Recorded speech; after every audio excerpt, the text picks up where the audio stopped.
ओम शांति, ओम शांति, ओम शांति। बाबा कह रहे हैं, मीठे बच्चे, आत्मा रूपी बैटरी को ज्ञान और योग से भरपूर करो। पहले ज्ञान और योग से जब हम भरपूर हो जाएंगे, हर चीज़ एक एक चीज़ समझ में आने लगेगा, तो फिर मेरा योग बाबा से लगने लगेगा। तो बाबा कहता है तब सत्व प्रधान बनते चले जाओगे।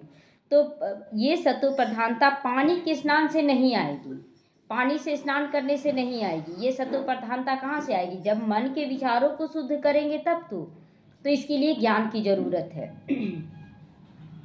प्रश्न है, इस समय सभी मनुष्य आत्माओं को भटकाने वाला कौन, और वो भटकाता क्यों है? क्यों भटकाता है? उत्तर है, सभी को भटकाने वाला तो रावण है, क्योंकि वह खुद भी भटकता है। रावण का कोई घर नहीं होता है, रावण सबके विचारों को काबू करता है। जैसे शिव बाबा भी विचारों को शुद्ध करते हैं, लेकिन शिव बाबा का घर है परम धाम, लेकिन रावण का कोई घर नहीं है। रावण सबकी बुद्धि में बैठ गया है। तो बाबा कहता है अपने बच्चों को ठिकाना देने के लिए बाबा परम धाम से आते हैं। अभी तुम्हें घर का पता चल गया है, इसीलिए तुम भटकते नहीं। जब हमें ऐसे जाते थे, यहाँ तीर्थ पे जा रहे हैं, इस तीर्थ पे जा रहे हैं, क्यों? भगवान की खोज में, शांति की खोज में। और जब जान रहे कि मेरा शांति धाम ही परम धाम मेरा घर है, वहीं मेरा बाप भी रहता है, तो हम वहाँ के लिए पुरुषार्थ कर रहे हैं। तो इसीलिए तुम अब भटकते नहीं हो। तुम कहते हो हम बाप से पहले पहले जुदा हुए, अब पहले पहले घर जाएंगे। सबसे पहले जुदा होने वाले हम हैं, और सबसे पहले जाएंगे हम लोग। ओम शांति। मीठे मीठे बच्चे यहाँ बैठकर समझते हैं, इनमें जो शिव बाबा आए हैं वह कैसे भी करके हमको साथ जरूर ले जाएंगे। ये हम लोगों को निश्चय है कि बाबा जब आया है, हम लोगों को अच्छा बनाकर अपने घर जरूर ले जाएगा। वह आत्माओं का घर है, तो बच्चों को जरूर खुशी भी होती होगी। बेहद का बाप आकर हमको कितना गुलगुल बनाते हैं।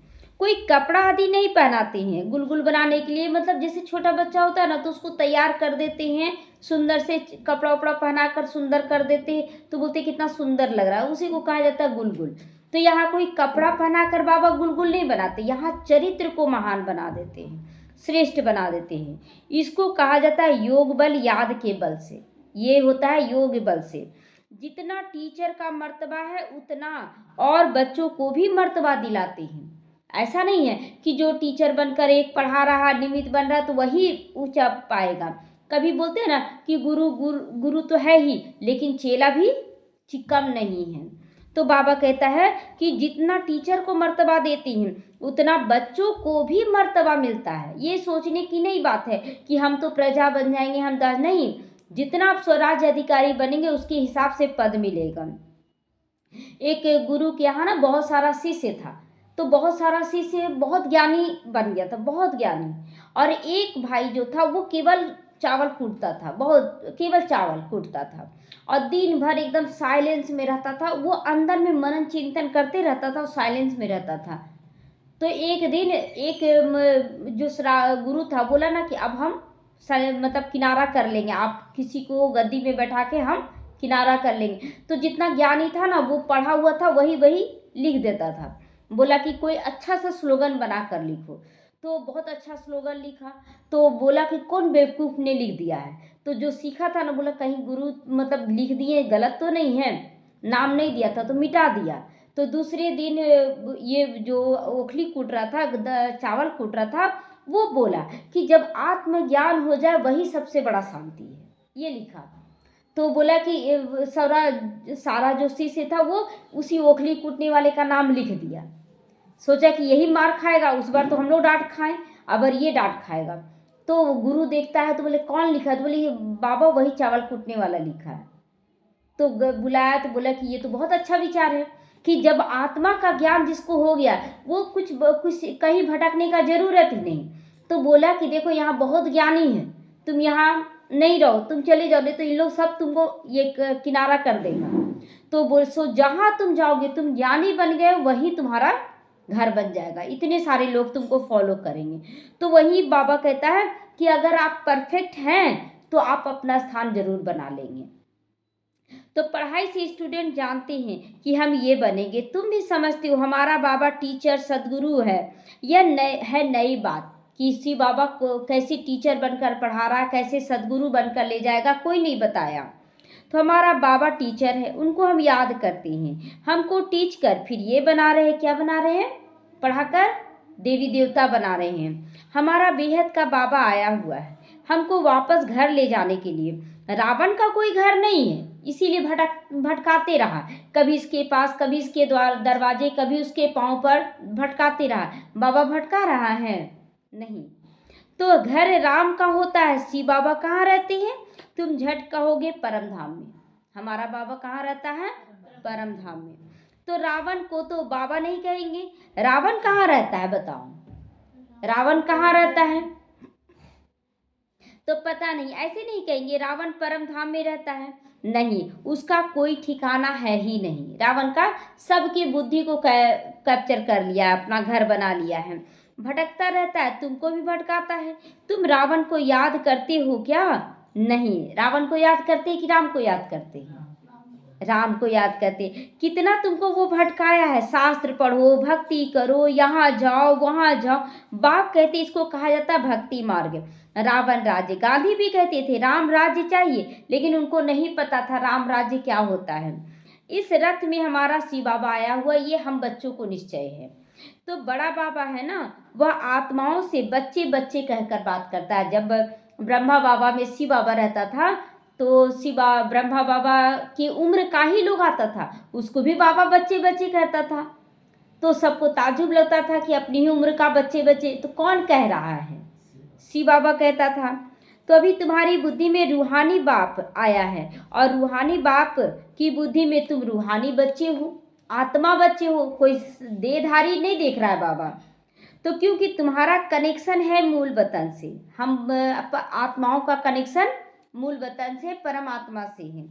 आत्माएं परमात्मा अलग रहे बहुकाल, सुंदर मेला बन गया जब सतगुरु मिला दलाल। तो दलाल है बीच में ब्रह्मा बाबा, वहाँ तो आत्माएं बाप के साथ इकट्ठा रहती है, फिर अलग होती है अपना अपना पार्ट बजाने के लिए। बहुत काल का हिसाब चाहिए ना, 5000 साल का हिसाब चाहिए। तो यह बाप बैठ बतलाते हैं, यह बाबा बैठ सब हिसाब किताब बतला रहे हैं। अभी तुम पढ़ाई पढ़ो, तुम्हारे में भी नंबरवार लेकिन समझते, सारे बच्चे एक जैसा नहीं समझते हैं। जो अच्छी रीति पढ़ते हैं उनका चलन सुधरता जाता है। अगर अच्छी रीति आप पढ़ रहे हैं तो इसका प्रैक्टिकल सबूत है कि आपका चलन सुधरेगा, और आपका चलन सुधरेगा तो आपकी परिस्थितियां सुधरेंगी, परिस्थितियां सुधरेंगी तो दिन रात क्या आनंद ही आनंद हो जाएगा। तो पहले निश्चय, फिर हमारा परिवर्तन, उसके बाद विश्व का परिवर्तन। तो वही पहले पहले मेरे से जुदा हुए, जो अपने आप को सुधारेंगे, बाबा समझ जाता है कि ये पहले जुदा हुए, इसलिए जल्दी जल्दी धारणा कर रहे हैं। वही फिर मुझे बहुत याद करेंगे और फिर पहले पहले आएंगे। कहाँ आएंगे, सतयुग में। तो बाप बच्चों को बैठ सारे सृष्टि का गुह्य राज समझाती हैं, जो कोई और नहीं जानता। गुह्य भी कहा जाता है, गुह्यतम भी कहा जाता है, गुह्य भी राज और गुह्य के भी अंदर गुह्यतम, कितना गहराई है इसमें। तो तुम बच्चे जानते हो, बाप कोई ऊपर में बैठ कर नहीं समझाता, ऊपर में बैठा हुआ है नीचे समझाएगा, कैसे समझाएगा। कैच करने का क्षमता है हम लोगों को कितना, कि ऊपर से बाबा बुद्धि देगा और हम समझ जाएंगे, कोई क्या कैच कर ले, कोई क्या कैच कर ले।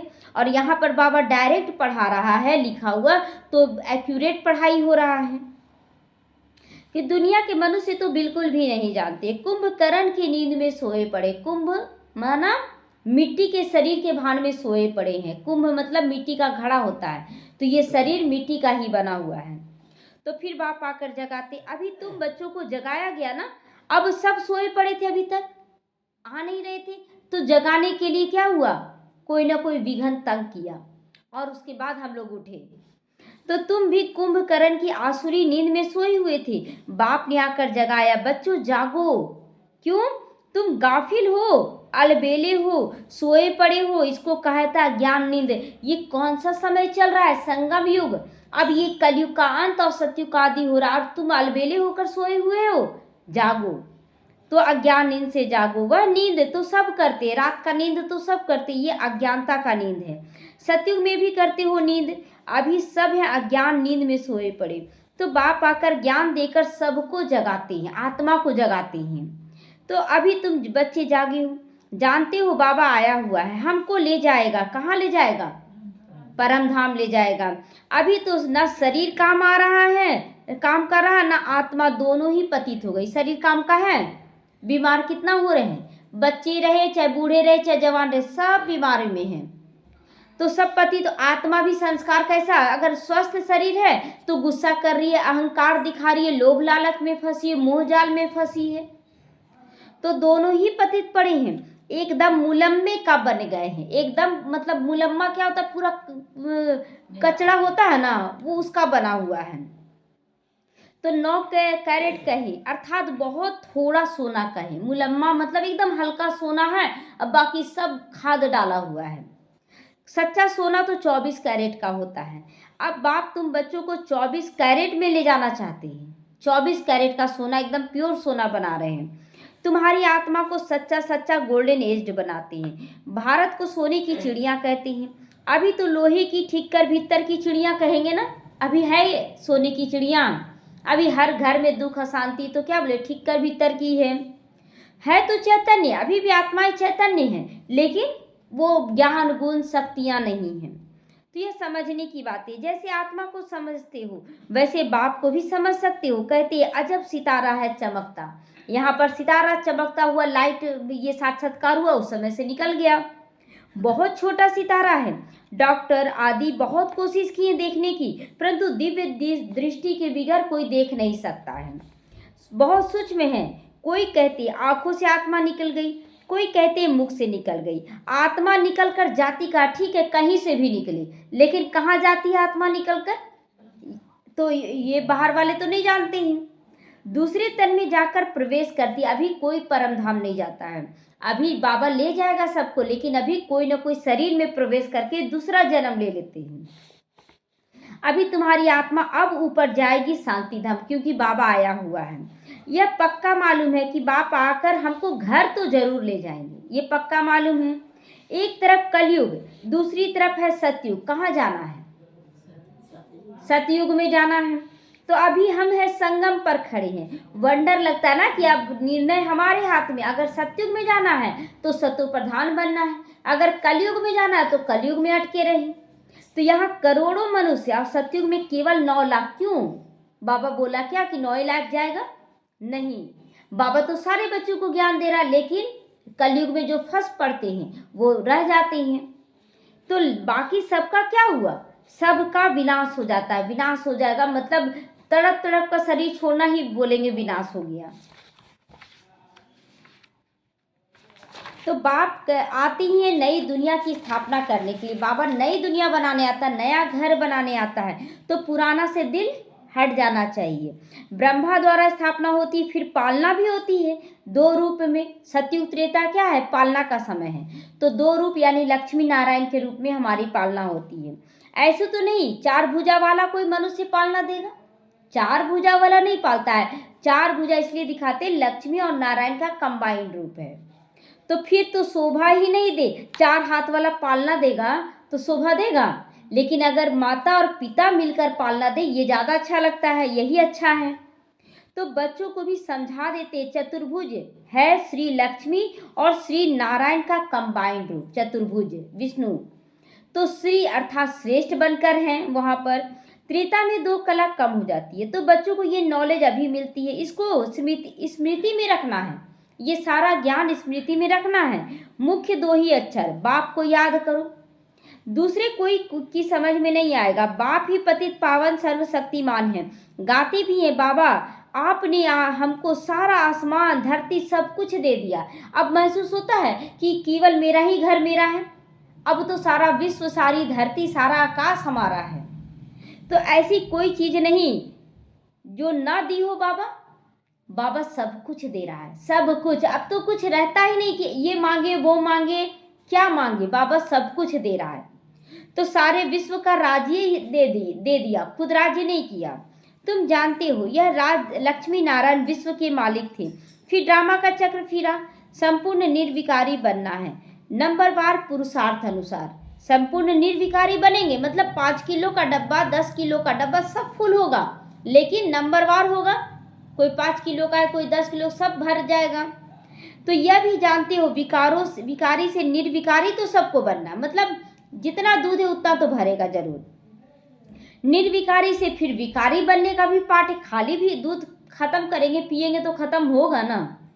तो यह 84 जन्मों का पाठ अनगिनत बार बजाया है, अनगिनत बार, तो उसकी गिनती नहीं हो सकती। आदमशुमारी भल गिनती कर लेते, मतलब कितने मनुष्य आ रहे हैं इसका गिनती हो जाता है। बाकी ये जो तुम तमो प्रधान से सतो प्रधान और सतो प्रधान से तमो प्रधान बनते हो, इसका हिसाब नहीं निकाल सकते कि कितनी बार होते हैं, कितनी बार हम लोग करते हैं। बाबा कहते 5000 साल का बस ये चक्र बार बार ये घूमता रहता है। यह ठीक है, लाखों वर्ष की बात याद भी ना रहे, याद रहेगा लाखों वर्ष का कौन ढूंढने जाएगा, जाओ जो होगा होगा ऐसे बोलेंगे। तो अभी तुम्हारे में गुणों की धारणा होती है, ज्ञान का तीसरा नेत्र जो मिल जाता है, ज्ञान का तीसरा नेत्र मिलता है तो अच्छी तरह से धारणा करते हैं। इन आंखों से तुम पुरानी दुनिया को भी देखते हो, तो कहाँ जाने का इच्छा करेगा, पुरानी दुनिया की नई दुनिया? नई दुनिया में। तो तीसरा नेत्र जो मिलता है ना, उससे तुम नई दुनिया ही देखना। बाबा क्लियर कर रहा है, पुरानी दुनिया मत देखो, पुराने रिश्ते मत देखो, नया रिश्ता बाबा से रिश्ता रखना है। तो यह दुनिया तो कोई काम की है नहीं, है कोई काम की, कोई रिश्ता काम का है? तो पुरानी दुनिया है, नई और पुरानी में देखो फर्क कितना है। नई दुनिया में केवल सुख शांति आनंद प्रेम यही सब होगा, भरपूरता होगा, और पुरानी दुनिया में कितना भी कुछ कर ले खालीपन अंदर से। तो तुम जानते हो हम ही नई दुनिया के मालिक बनेंगे, तो क्या नशा चढ़ जाएगा, हम ही बनेंगे। फिर 84 जन्म लेते लेते ये बन गए, यह अच्छी रीति याद रखना चाहिए। फिर दूसरों को भी समझाना है, सबको समझाना है हम कैसे ये बनते हैं। ब्रह्मा सो विष्णु, विष्णु से ब्रह्मा कैसे बनते हैं।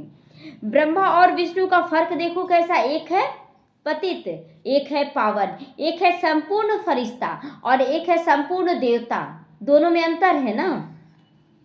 तो विष्णु कैसा सजा सजाया बैठा है और ये ब्रह्मा कितना साधारण बैठा है, क्योंकि पुरुषार्थी है। पुरुषार्थ मतलब स्टूडेंट लाइफ में आप सज नहीं सकते, और जब आप परफेक्ट बन जाएंगे तो फिर खूब ऐश मौज करें। तो तुम जानते हो यह ब्रह्मा वह विष्णु बनने वाला है, यह किसी को भी पता है, समझाना बहुत सहज है। ब्रह्मा विष्णु शंकर का आपस में क्या संबंध है, ब्रह्मा और विष्णु समझ गए कि कौन है। अब शंकर क्या है, गुप्त है, जो अपनी कमी कमजोरियों को मिटाता है और ज्ञान का श्रृंगार करता है। तो तुम जानते हो यह विष्णु के दो रूप लक्ष्मी नारायण है, यही विष्णु देवता सो फिर मनुष्य ब्रह्मा बनते हैं। ये चक्र चलता है, मनुष्य से देवता और देवता से फिर ब्रह्मा, यानी कि ब्रह्मा सो मनुष्य बन जाती हैं। तो वह विष्णु सतयुग का है, ब्रह्मा तो संगम युग का है, कलयुग का है ब्रह्मा, कलयुग का ब्रह्मा नहीं है, ब्रह्मा तो संगम युग का है। और फिर उसी का रूप दिखाते हैं कि हाँ ब्रह्मा विष्णु शंकर। तो बाप ने समझाया है कि ब्रह्मा से विष्णु कितने देर में बना, कितने देर में बना ब्रह्मा से विष्णु? 1 सेकेंड में। जैसे ही निश्चय पक्का हुआ कि हमको भगवान मिल गया, अब हमको यही बनना है, उसी समय वो ब्रह्मा से विष्णु बन गए। तो हम बच्चे भी जिस दिन हम समझ लें कि हमको निश्चय हो गया कि भगवान हमें मिला है, उस दिन से हम बाबा के श्रीमत पर चलेंगे। तो बनना सेकंड में है, फिर विष्णु से ब्रह्मा बनने में 5000 वर्ष लगते, तत् तुम ही ब्रह्मा बनते हो, तुम ही विष्णु बनते हो। केवल एक ब्रह्मा तो नहीं बनेगा, ब्रह्मा द्वारा स्थापना होता है तो हम लोग भी तो कर रहे हैं ना। तो यह बातें सिवाय बाप के और कोई भी नहीं समझा सकता है। यहाँ कोई मनुष्य गुरु की बात नहीं है, कोई मनुष्य गुरु नहीं है जो कान में एक मंत्र फूंक दे और बोलते रहे। यहाँ तो बाबा रोज ज्ञान दे रहा है, रोज पालना दे रहा है। तो इनका भी गुरु शिव बाबा है, ब्रह्मा बाबा का गुरु। तुम ब्राह्मणों का भी गुरु शिव बाबा है। कैसा विचित्र है कि गुरु का शिष्य होना चाहिए ना। तो हम ब्रह्मा द्वारा भल पढ़ रहे हैं, लेकिन ब्रह्मा का भी गुरु शिव बाबा, तो हमारा भी गुरु शिव बाबा है, तो उनको सत्य गुरु कहा जाता है। तो बच्चों को शिव बाबा को ही याद करना है। कोई को भी समझाना बहुत सहज है कि शिव बाबा को याद करो। शिव बाबा स्वर्ग नई दुनिया रचते हैं। ऊंचे से ऊंचा भगवान है शिव, वह हम आत्माओं का बाबा है, शरीर का बाबा नहीं है। तो भगवान बच्चों को कहते, बच्चे मुझे याद करो, शिव बाबा कह रहा है। तो याद करना सहज हो गया ना। आप पहचान मिल गया ना किसी का भी, ऐसे देवी देवताओं में पहचान नहीं था कि कौन मेरा, कौन सही है कौन गलत, इसलिए सबको याद करते थे। यहाँ पहचान मिल गया कि शिव बाबा ही मेरा सब कुछ है और देवी देवता हम सब बच्चे बन रहे हैं, तो एक शिव बाबा को याद कर रहे हैं। तो बच्चा पैदा होता है, झट मामा उनके मुख से आप ही निकलता है ना, मामा निकलने लगता है। माँ बाप के सिवाय और कोई के पास नहीं जाएगा। जब भी उसको भूख लगेगा, जब भी उसको सोने का दे, किसके पास जाना चाहेगा? माँ के पास। अच्छा, माँ मर जाती है फिर और बात है, माँ मर जाती है तो और बात, ये मरने वाली बात क्यों आ जाती है ना, जो बच्चे ब्रह्मा को नहीं मानते, ब्रह्मा हमारी माँ है, और जो माँ ब्रह्मा को नहीं माना वो केवल बाप की पालना, तो अगर केवल बाप की पालना मिलती है तो एक्यूरेट मिलती है? नहीं मिलती है। इसलिए माता और पिता दोनों चाहिए। तो पहले है माँ, पीछे है बाप, और फिर पीछे मित्र संबंधी है, तो उसमें भी जोड़ी जोड़ी होगी, उसमें भी जोड़ी जोड़ी होगी, माता पिता भाई बहन पति पत्नी जोड़ी है ना। तो चाचा चाची दो हैं, कुमारी होगी तो फिर बड़ी होगी तो कोई चाची कहेंगे, कोई मामी कहेंगे, लड़की जब बड़ी होती है शादी होता है तो बोलते हैं ना कोई चाची मामी सब कहेंगे। अभी तुमको बाप समझाती है, तुम सब भाई भाई हो, कोई चाचा मामा काका ये सब नहीं रखना रिश्ता, केवल आत्मा रूप में भाई भाई बस।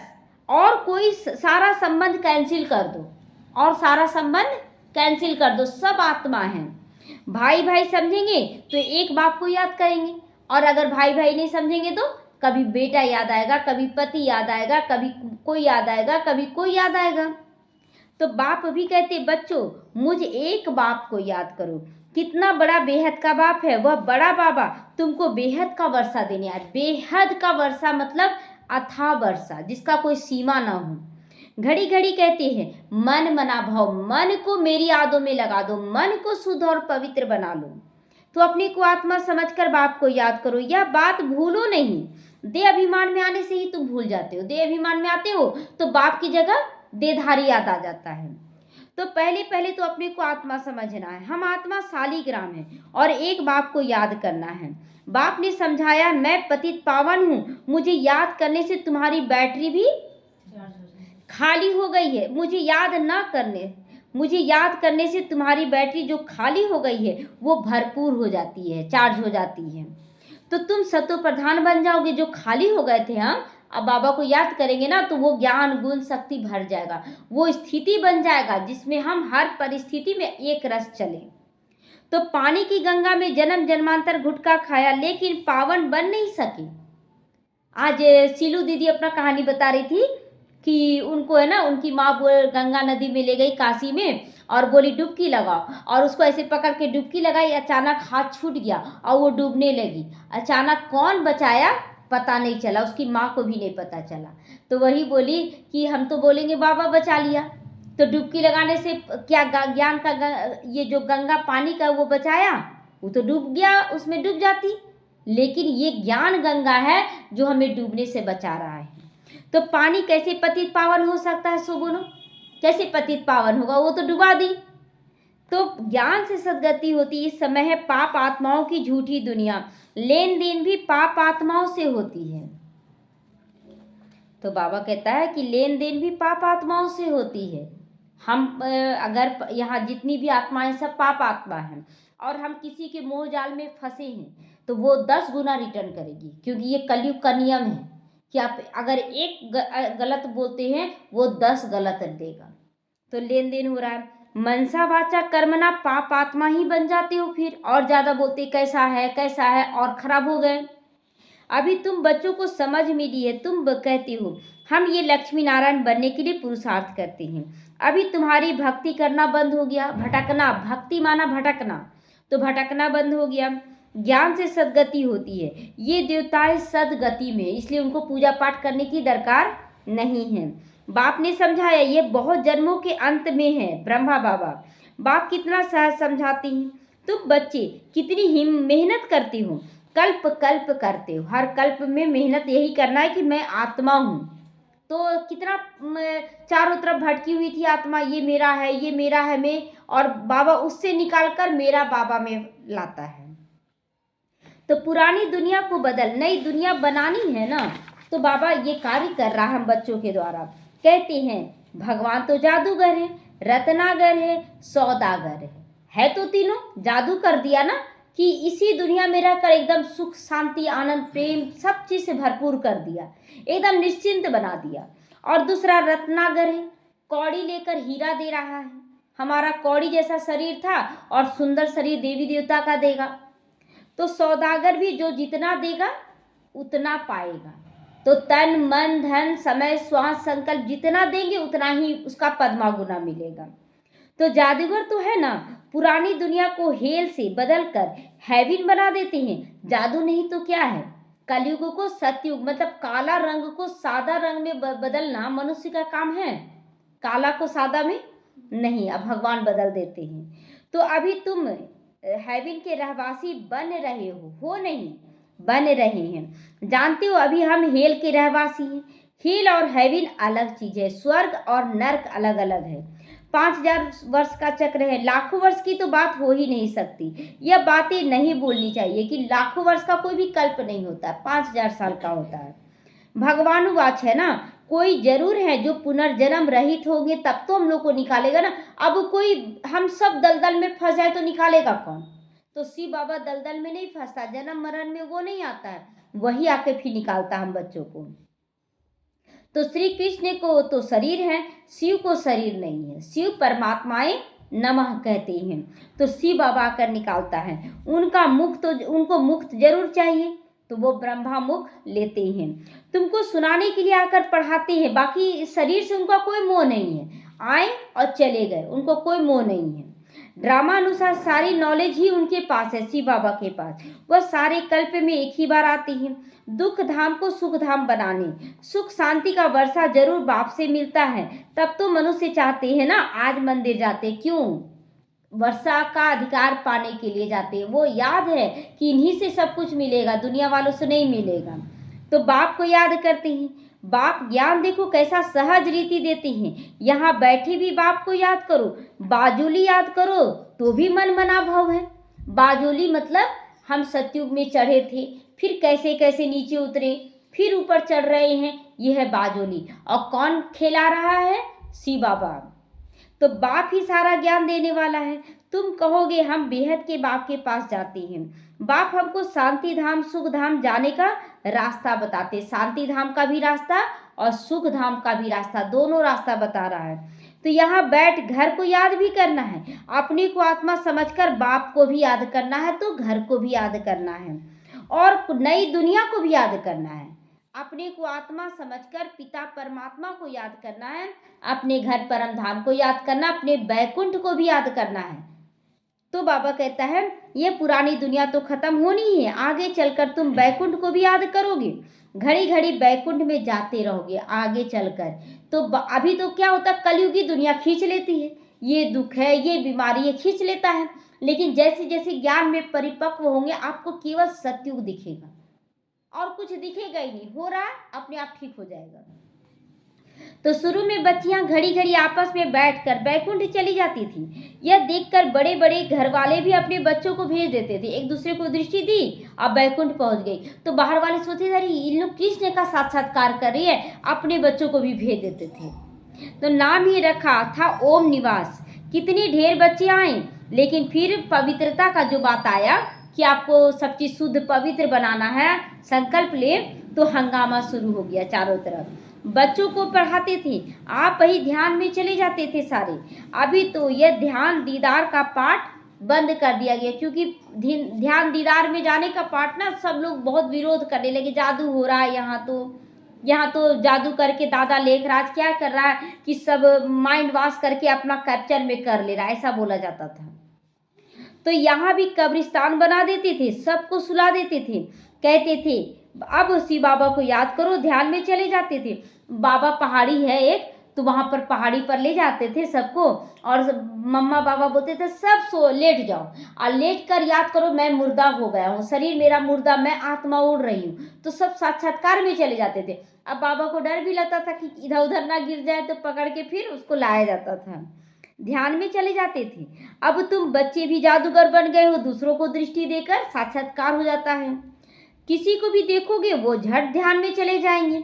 तो यह जादू कितना अच्छा है, अच्छा भी तो लगता है ना। अगर आप ध्यान दीदार में करेंगे तो वो भी तो बहुत अच्छा लगता है। नौंधा भक्ति में तो एकदम प्राण देने के लिए तैयार हो जाती है। हम तो अपना प्राण दे देंगे भगवान के प्यार में, जल्दी आ जाओ भगवान, ऐसे बोलती हैं। तब उनका दीदार होता है। यहाँ तो बाप खुद ही आए हैं। तुम बच्चों को पढ़ाकर ऊंचा पद प्राप्त कराते हैं, आगे चल तुम बच्चे बहुत साक्षात्कार करते रहोगे। लास्ट में ना हम बच्चों को भी साक्षात्कार होगा, तब तो वहाँ के लिए याद रहेगा।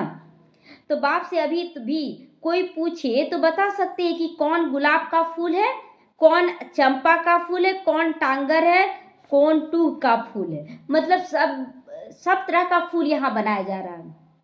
बाबा तो बहुत अच्छा फूल बना रहा है, लेकिन कोई गलत करते हैं तो वो अक का फूल बोलते हैं, टांगर, टूह, ये सब वैरायटी फूलों के नाम है हर तरह का। तो सबसे खुशबूदार फूल गुलाब है और कमल है, यही दो में हम लोगों को रहना है। अच्छा, मीठे मीठे सी खिलते बच्चों प्रति माता पिता बाप दादा का याद प्यार और गुड मॉर्निंग। रूहानी बाप की रूहानी बच्चों को नमस्ते। हम रूहानी बच्चों की रूहानी माता पिता बाप दादा को याद प्यार, गुड मॉर्निंग और नमस्ते नमस्ते, शुक्रिया बाबा शुक्रिया। धारणा के लिए आज मुख्य सारे दे के सब संबंध को कैंसिल करो। ये मेरे नहीं है, किसके बच्चे हैं वो? बाप के। मेरा बच्चा कौन है? शिव बाबा। तो भाई भाई की दृष्टि पक्की करो कि सब आत्मा भाई भाई हैं, यह निश्चय करना है। और बाप को याद कर पूरे वर्षे का अधिकारी बनना। जितना हम बाबा को अपना बाप के रूप में याद करेंगे, बच्चे के रूप में याद करेंगे, उतना वर्षा में मिलेगा। तो अधिकारी बनना है। अब पाप आत्माओं से लेन देन नहीं करनी है। कोई खराब कर रहा, बाबा को सौंप दे, ये बच्चा आपका है, मुझे एकदम शांत रहना है, तो ये लेन देन नहीं होगा।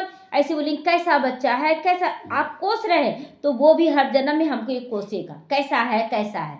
तो लेन देन करना ऐसा, वो बहुत अच्छा है, वो बहुत अच्छा है, तो वो हर जन्म में हमें भी क्या बोलेगा? बहुत अच्छा है, बहुत अच्छा है। तो शांति अज्ञान नींद से सबको जगाना है, शांति धाम सुख धाम जाने का रास्ता सबको बताना है। वरदान है, मन बुद्धि को एकाग्रता द्वारा सर्व सिद्धियां प्राप्त करने वाले सर्व समर्थ आत्मा बनो। सर्व समर्थ मतलब कुछ भी हम कर सकते हैं, इतना समर्थ हैं हम। तो सर्व सिद्धियों को प्राप्त करने के लिए एकाग्रता की शक्ति को पहले बढ़ाओ। एकाग्रता, एक पर बुद्धि अटक जाए, बस एक बाबा, दूसरा कोई नहीं। तो यह एकाग्रता की शक्ति सहज निर्विघ्न बना देगी। निर्विघ्न बना देगी मतलब हर विघ्न आएगा और आप उस पर जीत पा लेंगे जब बाबा से जुड़ जाएंगे। केवल बाबा, मेहनत करने की आवश्यकता नहीं होगी फिर। तो एक बाप दूसरा ना कोई, इसका सहज अनुभव होता है, सहज एक रस स्थिति। बस हमें करना है, करते चले जाएंगे, बाबा देख रहा है ना, बस। तो विजय अपने आप होगा, सारी आत्माएं अपने आप झुक जाएंगी, अपने आप आएंगी। तो सर्व के प्रति कल्याण की वृत्ति रखो। ये तब होगा जब हम कल्याण की वृत्ति सोचेंगे, भाई भाई की दृष्टि रहेगी। तो लेकिन एकाग्र होने के लिए इतना समर्थ पहले बनो कि जो विरोधी है, जो खराब है, उसके लिए भी अच्छा अच्छा निकले, तब बोलेंगे अच्छा होगा। जो मन बुद्धि सदा आपके ऑर्डर के अनुसार चले कि अच्छा अच्छा बोल रहा है। स्वप्न में भी सेकंड मात्र भी हलचल ना हो। बाबा स्वप्न में भी अच्छा अच्छा दिखाता है, इसीलिए बाबा कहता है ना, हलचल को समाप्त कर दो तो स्वप्न में भी हलचल नहीं होगा।